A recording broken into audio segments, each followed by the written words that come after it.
На денешната седница за претенички прашања во собранието, претеничката на СДСМ Славјанка Петровска изнесе сериозни обвинувања низ прашање за локацијата на апсењето на директорот на Државниот инспекторат за земјоделство Ана Киев дека бил уапсен во подземна гаража која води до зграда во која живее министерот за земјоделство Трипуновски, на што министерот Тошковски одговори дека од ден на ден имаат побогата имагинација во создавање на научна фантастика.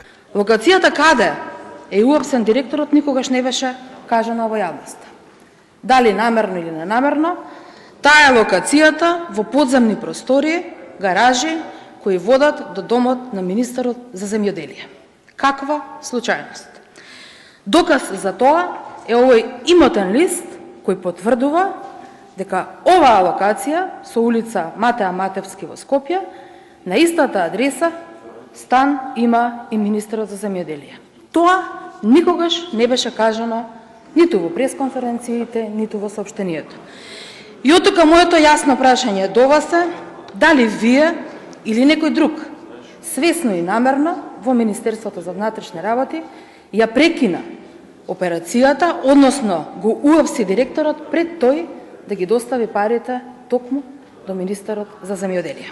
Морам да признаам дека инвентивноста од ден на ден вие се на повисоко ниво од аспект на креирање на тези кои што се поблиску до научна фантастика отколку до реалност, согласно информациите кои што ги добив непосредно 30 секунди од кога ми го поставивте прашањето, многу сегашни и поранешни функционери. Сега, зошто лицето е апсено на локацијата каде што е апсено? Затоа што таму ги примило средствата. Кој друг живее во тој објект, искрено не знам. Може би вие подобро би знаеле од мене кој друг живее во предметниот објект. На седницата за претенички прашања денеска не присуствуваа претениците од ДУИ. Прашања постави само Блерин Беџети од Европски фронт, кој од премиерот Кристијан Мицковски побара одговори во врска со законот за употреба на јазиците. Венецијанската комисија се користеше за да се проблематизира овој закон. Вие велевте дека препораките се европски стандард кои треба да се почитуваат. Ви поставив и една паралела и со вашите јавни изнесувања со Уставниот суд, кои ги имате со два стандарди, бидејќи во овие 2 години на власт сте запознани, сте познат како човек со два стандарди, и то големи стандарди. Кога истата комисија истакнува дека стандардите се минимални и државата може да понуди поголеми јазични права, дали ќе го почитувате и овој дел или и Венецијанската комисија, значи е добра кога политички ви одговара? Никој нема против користењето на јазиците во Македонија кои што ги употребуваат делови од народи на одредени територии или на целата територија, во случајот албанскиот јазик, нити пак некој некогаш го спорел тој, нема никогаш да дозволам ситни души со ситни теми да играат на чувствата на граѓаните во Македонија.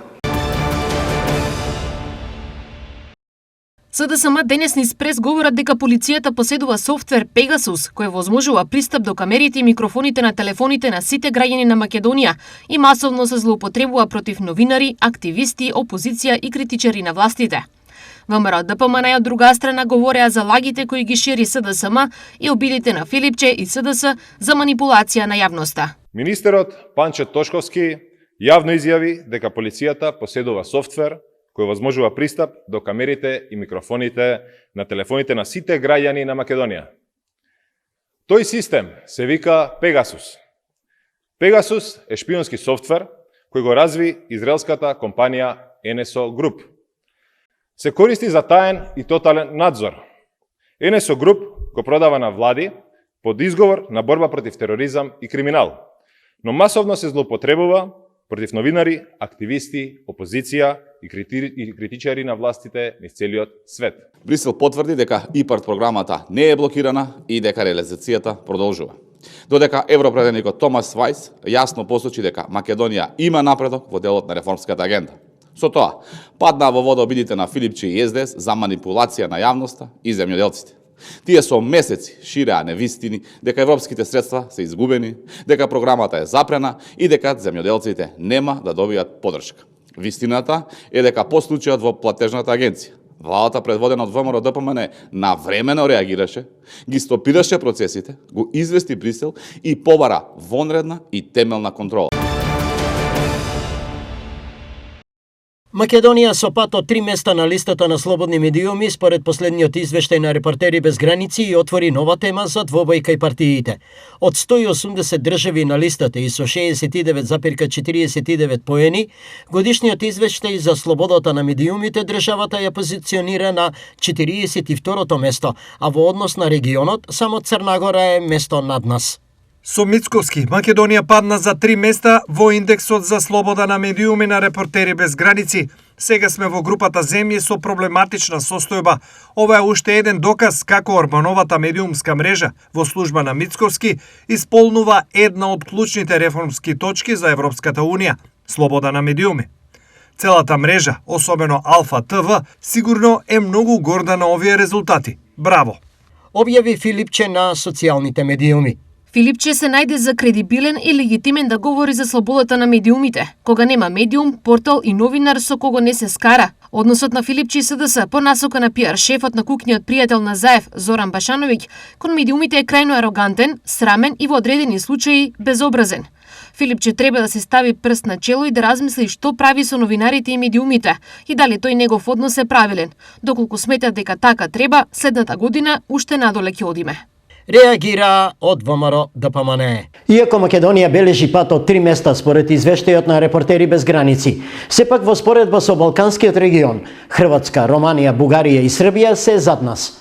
Во профилот за Македонија е наведено дека општата средина е поволна за слобода на медиумите, но дека кај државните институции постои нетранспарентност, а критичкото новинарство е се почесто изложено на напади од страна на власти, политичари и бизнисмени.